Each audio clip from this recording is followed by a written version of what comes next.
I guess the only news this morning is that 3.5 years later, the president's policies are still failing. 3.5 years later, millions of Americans still remain unemployed. 3.5 years later, millions of Americans are underemployed. Again, the president's policies continue to fail. This should not be a surprise. If you threaten the single largest tax increase in America's history, much of which will fall upon small business people and entrepreneurs, you're not going to get robust economic growth. If you have an avalanche of new regulations, as have ensued under this administration, you're not going to have robust economic growth and job growth.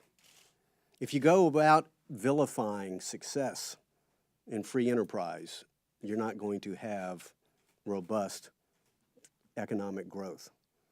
If you engage in serial trillion-dollar deficits, which business people know sooner or later they're going to have to pay for, you're not going to get robust economic growth. And so, unfortunately for our constituents who've seen their gas prices almost double under this administration, who know that their real disposable income is down under this administration, who look around and still see their friends, their neighbors unemployed under this administration. Again, the news today is 3.5 years later, the president's policies are still failing the American people.